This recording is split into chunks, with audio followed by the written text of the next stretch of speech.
Hey guys, welcome back to Engineering Education. Haven't posted a video in a while. I was off getting a new tablet, a new pen, and a new microphone. If you guys are interested, I'm going to put a link on the comment box below, and hopefully the videos are cleaner, they're clearer, and overall better. So let me know what you guys think. Any other adjustments I should make to the videos, any feedback would be greatly appreciated. Okay, so for this next problem, we are dealing with our first motor problem.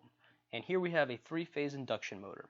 Now suppose that this motor is operating in the United States, where the operating frequency is 60 Hertz, and it's rotating at a near full load RPM of 1750.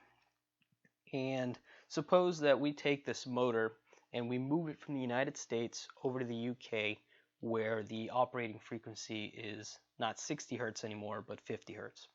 And the problem's asking us to find the RPM near full load for this motor now located in the UK. And we assume that the slip remains the same. So as always, guys, pause the video, try to solve it on your own, and we'll go over it in a bit.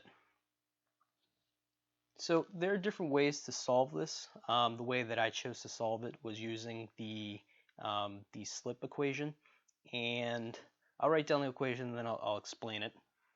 So slip, which we'll denote by S, is equal to NS minus N divided by NS, where NS is the synchronous speed.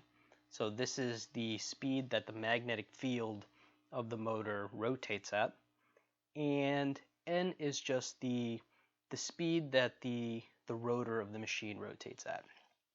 So we need to find NS, and we are already given N. N is going to be the 1750 RPM.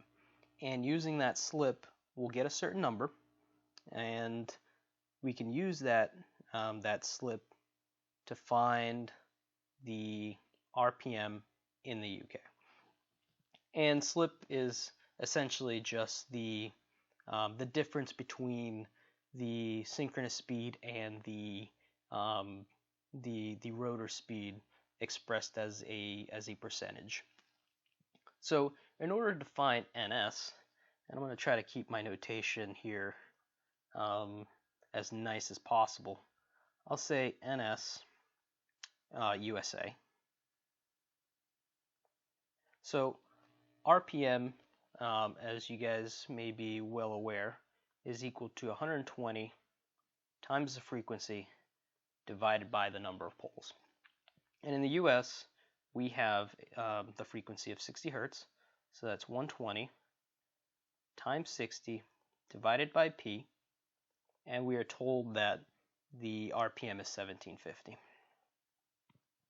Okay, and we can solve here for P, which is the number of poles of the machine.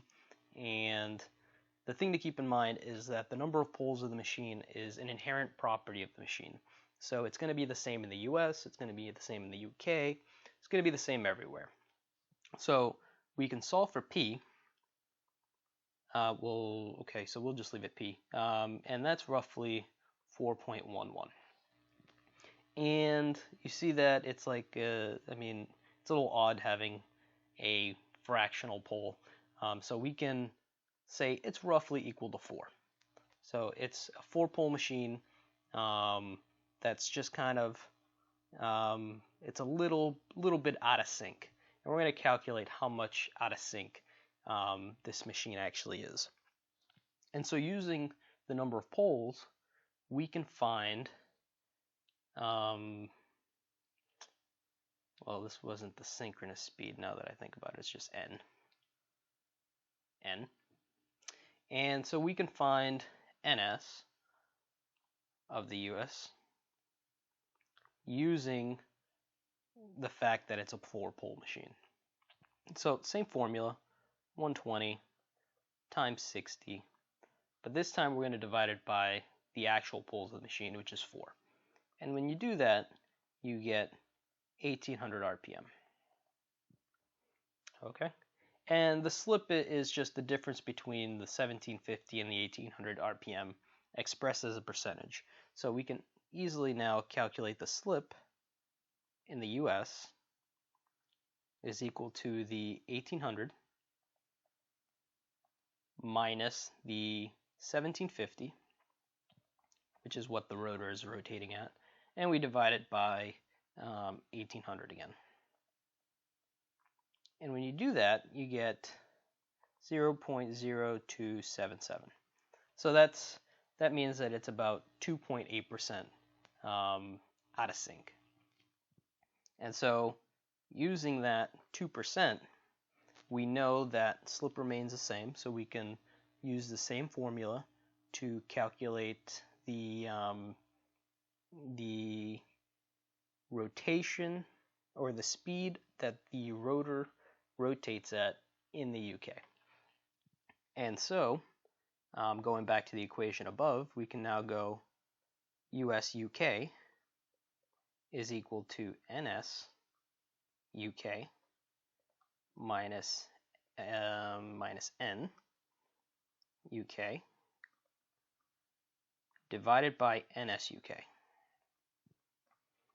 And NS UK, we know that the number of poles of the machine is 4. So that is inherent, that doesn't change. And so the only thing that changed is the frequency.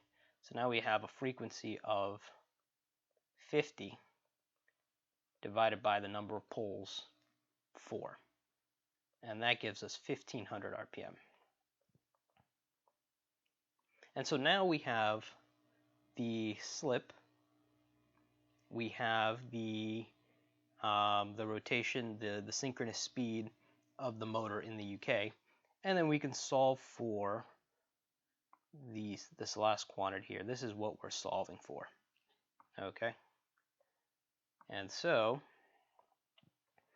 we can say that SUK is equal to 0.0277, and that is equal to NSUK, which is 1500, minus NUK divided by 1500. And then when we solve for NUK, we get 1458 RPM.